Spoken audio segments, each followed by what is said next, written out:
அஸ்ஸலாமு அலைக்கும் ரஹ்மத்துல்லாஹி வ பரகாத்துஹும்.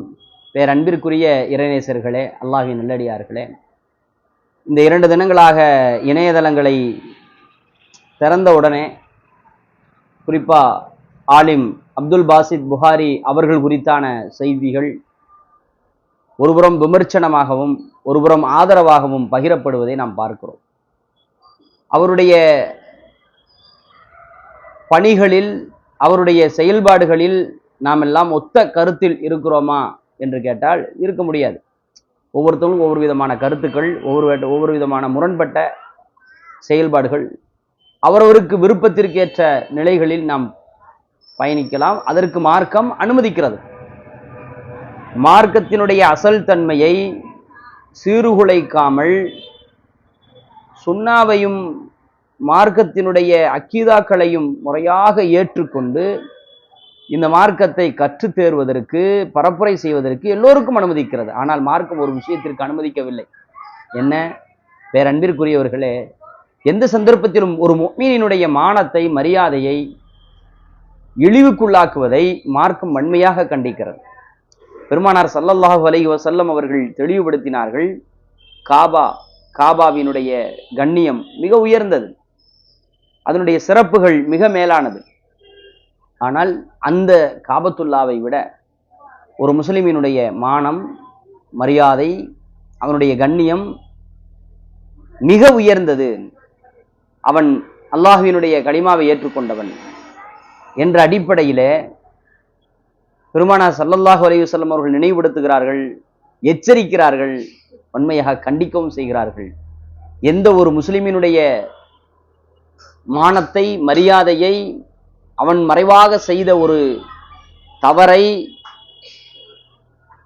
நாம் எந்த ஒரு சந்தர்ப்பத்திலும் உறுதி செய்யப்படுவதற்கு முன்பாக பொது வழியிலே பல பேரிடத்திலே விவாதிப்பதற்கு நமக்கு அனுமதி இல்லை.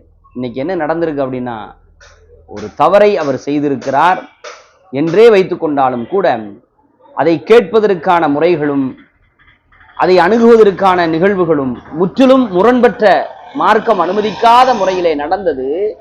இன்று என்ன ஆகிவிட்டது என்றால், மார்க்கத்தை அழிக்க வேண்டும் என்பதற்காகவே திட்டம் தீட்டி பல்லாயிரக்கணக்கான உயிர்களை பலிகளாக ஆக்கி, இந்த இஸ்லாமிய மக்களினுடைய அடையாளங்களை கேள்விக்குள்ளாக்கி, இந்திய தேசத்தில் இஸ்லாமியர்களை அரசியல் அகதிகளாக ஆக்க வேண்டும் என்பதற்காகவே முயற்சி செய்து கொண்டிருக்கிற, அதிலே பல பகுதிகளில் வெற்றி கண்டிருக்கக்கூடிய பாசிசம் இந்த செய்தியை கையில் எடுத்து இன்று தமிழகத்தில் இருக்கிற பல ஊடகங்களில், யூடியூப் போன்று இருக்கக்கூடிய பல ஊடகங்களில் இவர் ஹவாலா பணம் வைத்திருந்தார், இவர் இந்த மோசடிகளை செய்தார் என்று தங்களினுடைய கருத்துக்கு இசைவாக இச்செயலை மாற்றுகிற ஒரு அவலம் ஏற்பட்டு இருக்கிறது என்று சொன்னால், அது உண்மையிலேயே கண்டிப்பதற்கும், நாம் வருத்தப்படுவதற்கும், நாம் மீளாய்வு செய்வதற்கும் மிக அவசியமான ஒன்றாக இருக்கிறது. அவர் தன்னுடைய வாதத்தை, தன்னுடைய கஷ்ட நஷ்டங்களை எல்லாம் பொது வழியில் சொல்லுகிற ஒரு நிலை, அதற்கு எதிர்வினையாற்றுகிற ஒரு நிலை, பேரன்பிற்குரியவர்களே, மிக மோசமான ஒரு அணுகுமுறையை இஸ்லாமிய சமூகத்தில் இருக்கிற சில புள்ளி எண்ணிக்கையில் உள்ளவர்கள் முன்னெடுப்பது அசிங்கம், அவமானம், தவிர்க்கப்பட வேண்டியது.